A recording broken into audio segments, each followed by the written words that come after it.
ಸ್ನೇಹಿತರೆ, ನೀವು ನೋಡ್ತಾ ಇದ್ದೀರಾ SPL ಆರ್ಟ್ಸ್ ಇನ್ ಕನ್ನಡ ಯೂಟ್ಯೂಬ್ ಚಾನಲ್. ನಾವಿವತ್ತು ಮೊಬೈಲ್ ಮೂಲಕ ಯಾವ ರೀತಿಯಾಗಿ ಯುವ ನಿಧಿ ಯೋಜನೆಗೆ ಅರ್ಜಿ ಸಲ್ಲಿಸುವುದು ಎಂದು ನೋಡೋಣ ಬನ್ನಿ ಸ್ನೇಹಿತರೆ.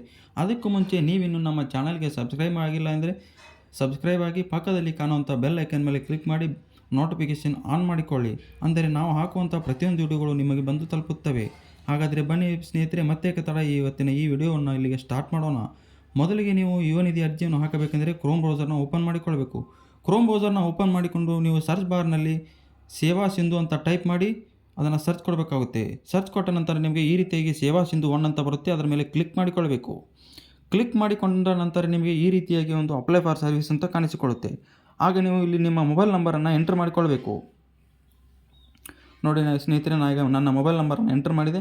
ಇವಾಗ ನೀವು ಗೆಟ್ OTP ಅಂತ ಕಾಣುತ್ತೆ. ಗೆಟ್ OTP ಮೇಲೆ ಕ್ಲಿಕ್ ಮಾಡಬೇಕು. ಈಗ ಗೆಟ್ OTP ಅಂತ ನಾನು ಕ್ಲಿಕ್ ಮಾಡಿದೆ. ಈಗ ನನಗೊಂದು OTP ಬರುತ್ತೆ. ಆ OTPಯನ್ನು ನಾವು ಇಲ್ಲಿ OTP ಅಂತ ಕಾಣುತ್ತೆ. ಆ OTP ಮೇಲೆ ನಾವು ಕ್ಲಿಕ್ ಮಾಡಿ ನಾವು ಆ OTPಯನ್ನು ಇಲ್ಲಿ ಎಂಟರ್ ಮಾಡಬೇಕಾಗುತ್ತೆ.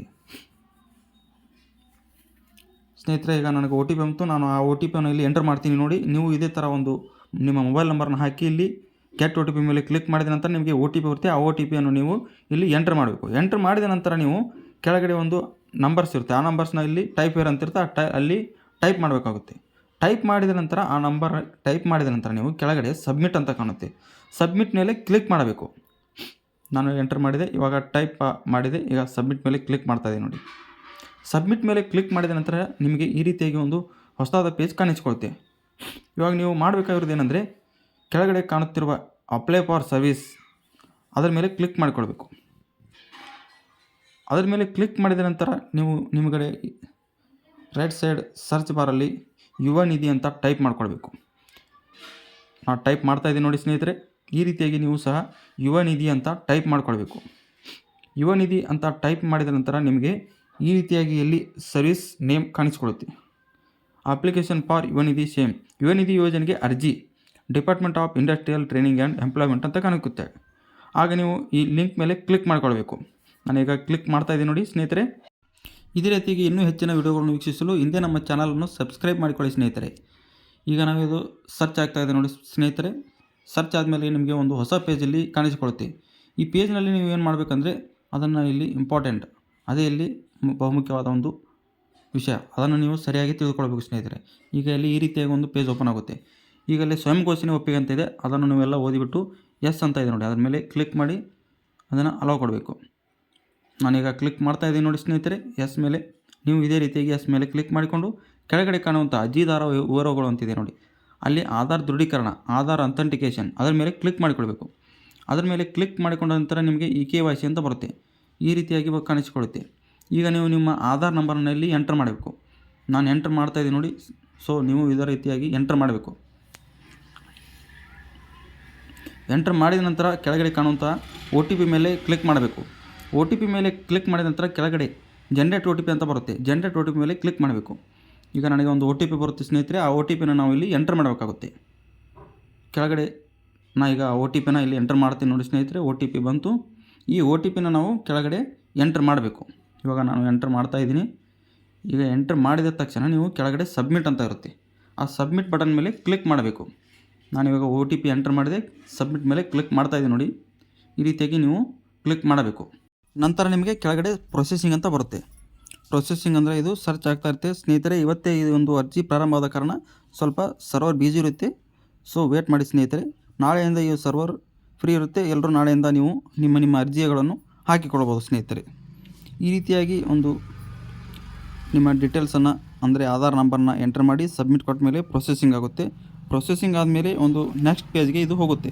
ಆ ನೆಕ್ಸ್ಟ್ ಪೇಜ್ನಲ್ಲಿ ನೀವು ಏನು ಮಾಡಬೇಕಪ್ಪ ಅಂದರೆ ಅದನ್ನು ನಾವಿಲ್ಲಿ ಹೇಳ್ತೀನಿ ನೋಡಿ ಸ್ನೇಹಿತರೆ. ಈ ರೀತಿಯಾಗಿ ನಿಮಗೆ ಒಂದು ಹೊಸದಾದ ಪೇಜ್ ಕಾಣಿಸ್ಕೊಳ್ಳುತ್ತೆ. ಈಗ ನೀವು ಇಲ್ಲಿ ಕೆಳಗಡೆ ಕಾಣುವಂಥ ಆಧಾರ್ ವಿವರಗಳನ್ನು ಪಡೆಯಿರಿ, ಗೆಟ್ ಆಧಾರ್ ಡೀಟೇಲ್ಸ್ ಅಂತ ಇರುತ್ತೆ. ಅದರ ಮೇಲೆ ಕ್ಲಿಕ್ ಮಾಡಿಕೊಳ್ಬೇಕು.